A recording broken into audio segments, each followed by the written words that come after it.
All right, folks, now my next guest says that Kevin Warsh is actually refreshing. As Fed Chair, I want to bring in Laffer Tengler, CEO, CIO, Nancy Tengler. Nancy, so great to see you as always. All right, so let's talk about your excitement, the Warsh approach. Less communication, focus on tailwinds, shrinking the balance sheet. Those things are getting you pumped up, huh? Yeah, well, I think shrinking the balance sheet will be good for the average American.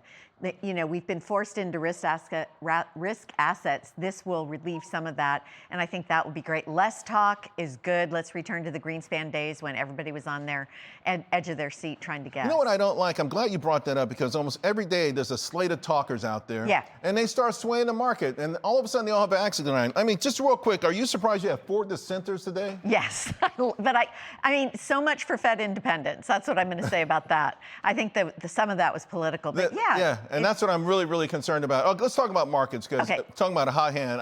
I looked at your track record this morning. We didn't have time. We didn't need 2 shows to go over the whole thing.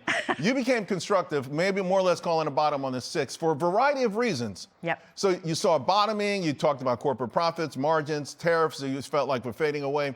All of these things look positive in hindsight. Was there one thing that really leaped out at you? Yeah, I think that earnings estimates were being revised up while margins were shrinking or consolidating. And, you know, our friend Larry Kudlow, profits are the mother's milk of stocks. Right. That is what stocks trade on ultimately. So that to me was super important. And then the rest of the bad news is not yet really bad news. Job market's pretty healthy if you look at it compared to history. Right. So. All right, semiconductors, talking about history, making history. Now, the SMH had, I lost track, was it 17, 18 days in a row up? You can see the RSI got really somewhat overbought, pulling back a little bit, but not much.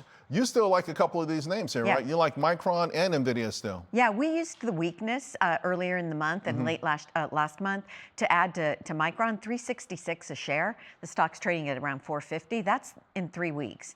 NVIDIA got super cheap in our view, and it rallied. We added to that about 2 as well. hour ago, they said that another one of these China threats, the Deep Blue or Blue Deep or whatever, that has another version, and Huawei's out there buying it up. So NVIDIA was up a little bit, now it's down $3. Are you concerned about that? No. I mean, we were buying during DeepSeek, and it was probably the best thing we did, Charles. All right. Well, you're also buying another DeepSeek. I'm talking software, deep seeking. Sinking, right? I mean, but it's come off the lows. Maybe break out through this 88 point will do the right thing. But you're saying take advantage here. You like some software names. I don't like all of them, but I do like some of them. You got to be selective. Yeah, and the hardest one to talk about is ServiceNow, because I think they're a winner. We exited Salesforce, we exited Adobe a long time ago. We didn't see them pivoting. Right. I think they're a winner, and I think Microsoft's a winner. I hope you're Both right. Have fabulous. I have subscribers down 45% in stock. It's my worst idea in maybe the last year. All right, real quick, because everyone's talking tech.